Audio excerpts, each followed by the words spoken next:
At 24 years old, my next guest wants to help Democrats rebuild their coalition by refocusing on youth outreach. David Hogg became a national anti-violence activist following the 2018 Parkland school shooting. He is now running to be a vice chair of the DNC. It's good to see you again. We spoke at the DNC. You were there. You listened to all the speeches. You sounded hopeful at the time. You have come from a life that started 6 years ago as an activist, operating kind of outside the traditional political structure, trying to influence the inside political structure. Tell me why now you would like to get inside those rooms of power, and what the work you have done up until now has taught you. You think that prepares you for this moment? Look, the reason why I'm doing this is frankly because we need to build a party that tells people what it needs to hear and not what its consultants pay, what its consultants are paid just to say whatever, people want to hear over and over again, where we continue losing. Throughout the campaign, there were multiple times where I brought up publicly my concerns about young voters, and I was shut down by consultants and messaged by them saying, you don't know what you're talking about. This is not an issue. This is dumb of you to say. And a whole lot of other things that I can't even tell you on TV. Along with that, I was also one of the youngest people on the National Finance Committee for the Harris campaign, where at the DNC, I raised the concern of what are we going to do about young men? And I heard back from people an enormous amount of vitriol. Why would I ask that question? Why would we focus on that? And I think one thing that we need to change in the party is realizing that empathy is not a zero-sum game. We can care about young men and care about young women.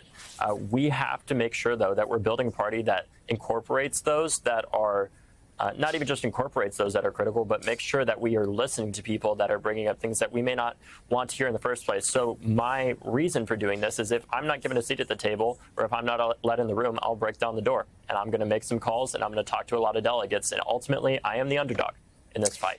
But I'll tell you this much. I am not going to contort myself and try to change my opinions or my views in order to get other people's votes. I'm here to make sure that I'm promoting what I believe in, which is that we need to build a party that is inclusive and representative of young people, along with people of all ages. Inclusivity is something that we hear almost honestly every 4 years from the party that lost, right? They're looking to widen the net once again to get people back that they may have lost.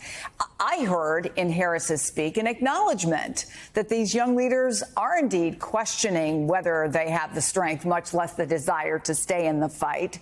I think it's sort of acknowledging the wider disillusionment, even despair that many Democrats feel in the wake of the losses. So if you become part of the DNC, what specifically would you do differently, David? Well, one, I would make sure that we fire a lot of consultants, do as much as I can to make that possible, and make sure that we aren't hiring the same people that have led us down this path of failure over and over and over again. Do you think the research is bad? What do you think is wrong with it? I think part of it is our interpretation of the research is bad. I don't think the polling necessarily, obviously it depends on the poll, but I think a lot of the time the way that we think about ideologically moderate voters is incorrect. When I am knocking doors, whether it's in Birmingham, Alabama, or it's in Houston, Texas, or in Suffolk, Virginia, when I talk to undecided young people or undecided people of all ages, what they don't tell me is that they want, a half-baked policy where it's like, well, it's a moderately liberal policy. What they tell me is that they feel like the entire system is corrupt and broken and it needs to be fixed. And what I'm trying to do is show people that not all hope is lost, especially our young people, and that we cannot afford to walk away, to not keep engaged in fighting for our democracy. But what we need to do is make sure that we build a party that when young people come to us and say that they're struggling to pay their rent, that say that they're fearing for their safety because they perceive that crime is going up, we don't just throw a chart in their face and say to them, no, you don't understand. I know that your rent has gone up by 30 or 40%, but look at these G7 countries, right? What we need to do is meet them where they're at and talk about the corporate landlords that are buying up all of these homes and raising the cost of it. What we need to be talking about are Donald Trump's tariffs that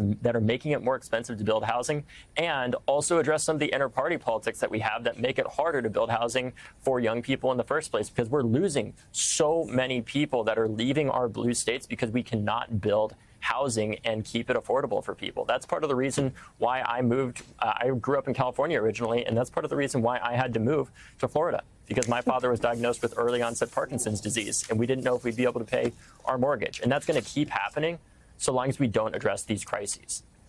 We only have a minute left, but I do want to ask you, there was another shooting yesterday. I don't need to tell you that. Another young person and an adult killed by a 15-year-old. And I wonder if you think the Democrats in particular, who have, they would tell you, tried to lead on this issue, have led on this issue, but been frustrated time and again and again and again. Are they doing enough?